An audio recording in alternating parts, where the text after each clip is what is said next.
Պաշտպանության նախկին նախարար գեներալ-մայոր Արշակ Կարապետյանը հերքում է, թե ինքը Սև լճում հրահանգ է տվել նահանջի դիրքերը լքելու, բայց այդ առնչությամբ քրեական գործ կա։ Ինչ կարող եք ասել քրեական գործի վերաբերյալ եւ զինված ուժերում ինչպես է բանավոր հրաման, եթե անգամ եղել է դա կկատարեին, եթե անգամ եղել է, եւ այդպիսի հրաման գլխավոր շտաբի պետի տեղակալը պիտի տար, թե գլխավոր շտաբի պետը։ Ես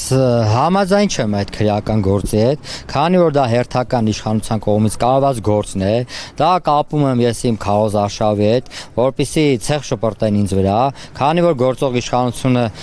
ես վստահ եմ, որ շատ է պրպտել իմ վրա ինչ-որ գործեր գտնելու կարելու չի կարողացել, սկսել են գեներալ Կարապետյանի անվան հետ խաղալ, դա մեր հասարակության համար արդեն նորմալ է, ընդունված է, քանի որ գործող իշխանությունը սկսում է քրեական գործեր, կեղծ քրեական գործեր կարել, դա չի կարող այդպես լինել։ Սովորել են լուրջ չեն վերաբերում արդեն։ Այո, միանշանակ ժողովուրդը լուրջ չի վերաբերվում, իսկ հրաման տալը, դա հրամանը դիրք հանելու հրաման է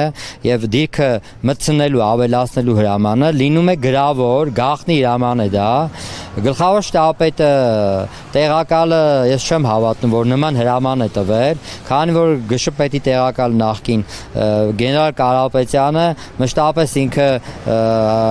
գրոհի կողմնակից է եղել, նա հանձնվող տեսակ չի եղել, նա չէր կարող նահանջի հրաման տալ, դիրք հանելու հրաման տալ, եւ հրամանը դիրքը հանելը կամ դիրք ավելացնելը դա զորամասի հրամանատարի հրամանով է լինում։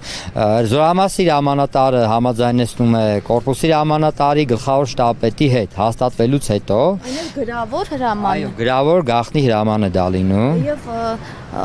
հետաքրքիր է, որ գործում ցուցմունք տվողները գեներալներ են, ստացվում է, որ սպաները կարող են նման հարցում այդպիսի լուրջ կեղծ մեղադրանքներ ներկայացնել։ Ես գեներալները ինչ-որ մեկին մի բան են խոստացել ավելի բարձր պաշտոնի տանելու, կամ պարտադրել են գեներալներին, կամ էլ խոստացել են քրեական գործերը ջրեն, որպեսզի կեղծ ցուցմունքներ տան գեներալ Կարապետյանի դեմ։ Իսկ եթե լավ, ընդունենք դա այդ հրամանը տվել է պաշտպանության գլխավոր շտաբպետի տեղակալը, ուրեմն այդ ժամանակվա գլխավոր շտաբպետը կամ տեղում չի եղել, կամ նա ի վիճակի չի եղել զինված ուժերը ղեկավարելու,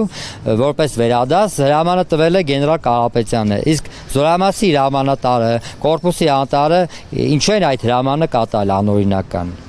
Ուրեմն պետք է քրեական գործ հարցի տվյալ զորամասի հրամանատարի վրա, տվյալ կորպուսի հրամանատարի վրա, որ առանց գլխավոր շտաբպետին տեղեկացնելու հանել են մարտական դիրքը։ Եվ Նաև, քան որ ասացիք, դուք կապում եք վաղարշապատի ընտրությունների հետ, ընտրողներին ինչ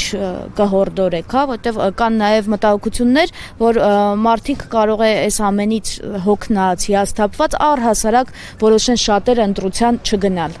Միանշանակ շատերը չեն գնալու ընտրության, քանի որ Դուք ինչ կհորդորեք։ 30 տարի այդ մարդիկ խաբվել են,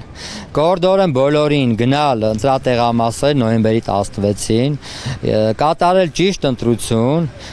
քանի որ նրանց սխալ ընտրության կամ չգնալու դեպքում մենք կորցրել ենք նաև մեր ներկայիս Հայաստանի Հանրապետությունը։ Քաղաքացիական պայմանագիրը պետք է մերժվի մեր հանրության կողմից։ Ցանկացած համայնքում, վաղարշապատ քաղաքում, Էջմիածին քաղաքում, խոշորացած համայնքի գյուղերում պետք է մերժվի քաղաքացիական պայմանագիրը։ Ես խնդրեմ մեր ընտրողներին, նրանց ձայնը, ձեր ձայնը, սիրելի քաղաքացիներ, տաք համար 2-ին։ Ես զինվորական եմ, ես գալիս եմ իմ համայնքին ծառայելու։ Ես չեմ գալիս որպես քաղաքապետ աշխատելու։